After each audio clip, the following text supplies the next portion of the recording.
So, what is concrete operational stage?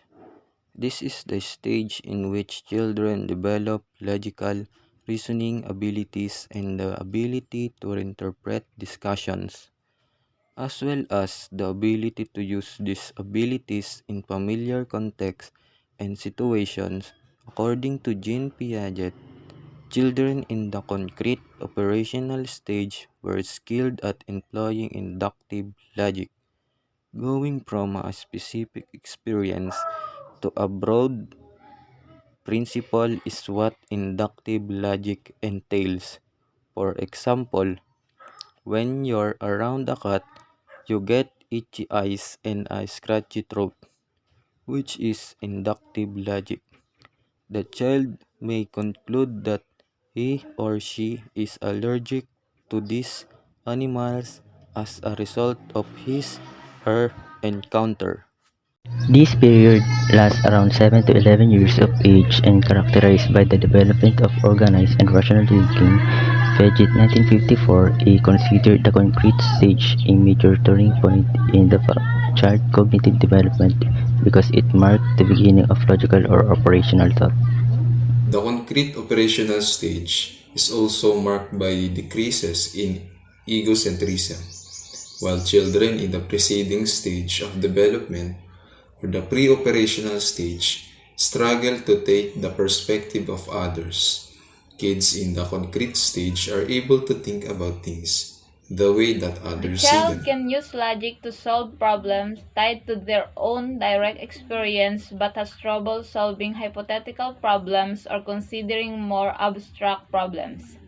The child uses inductive reasoning, which is a logic process in which multiple premises believed to be true are combined to obtain a specific conclusion. For example, a child has one friend who is rude, another friend who is also rude, and the same is true for a third friend. The child may conclude that friends are rude. We will see that this way of thinking tends to change during adolescence, being replaced with deductive reasoning. We will now explore some of the major abilities that the concrete child exhibits. In concrete operational stage, there are six major stages a child experience, and let's talk about the first one, which is the conservation. Conservation is the understanding that something stays the same in quantity even though its appearance changes. To be more technical, conservation is the ability to understand that redistributing material does not affect its mass, number, volume, or length.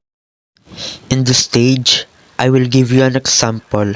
First is, child will understand that if you break a biscuit bar up into smaller pieces, it is still the same amount as when the biscuit was a whole. The second stage is decentration. Decentration involves the ability to pay attention to multiple attributes of an object or situation rather than being locked into attending to only a single attribute. When children are asked to compare the volume of apples, it is their ability to decentrate that enable them to flexibly consider both the height and the width of the apples. In arriving at their decision, through the development of decentration skills, older children start be able to pay attention to more than one thing at a time. This stage is where the child learns to make a choice. For example, there are three lollipops and the children can only choose one, so that the child will consider the factors of its size and its flavor that favors to the child's want. Reversibility is the third stage of concrete operational stage. It takes conservation one step farther.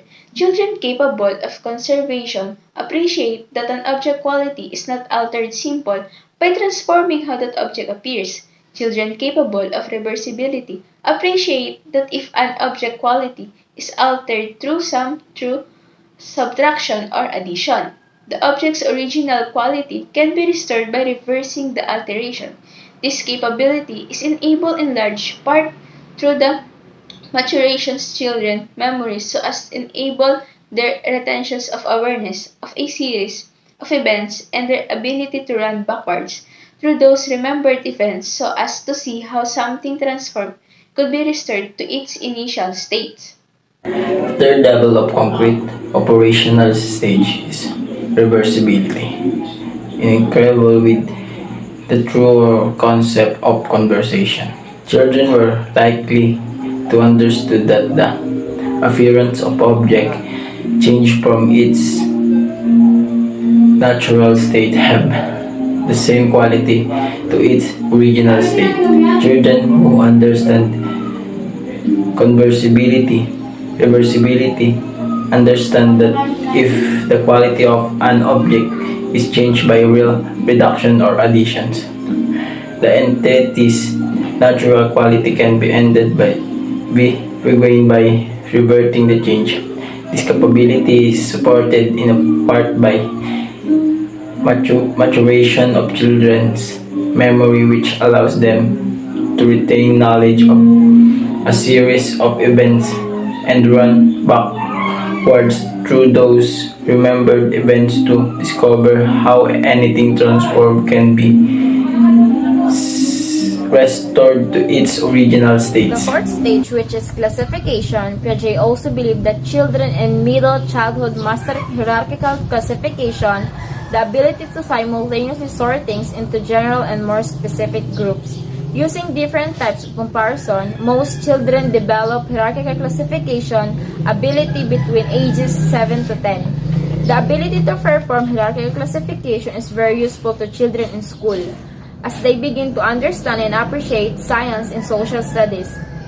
Concepts which is involved making just such comparisons, for instance, sorting living creatures into different groups based on whether they are animals or plants, etc. In classification, it is just simply grouping properties as it relates to others. An example of classification would be a child's ability to group specific objects based on color, shapes, size, amount, and/or similarities. It is very important that children understand classification because it is a concept knowing what is different and what is the same. The fifth stage is cognitive operation of seriation. Involves the ability to mentally arrange items along a quantifiable dimension such as height or weight. At this stage, since cognitive is involving conscious intellectual activity, I think this is we. The child will experience the acquisition of knowledge when it comes to things.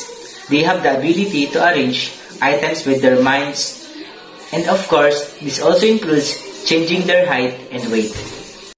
The last stage in concrete operational stage is transitivity.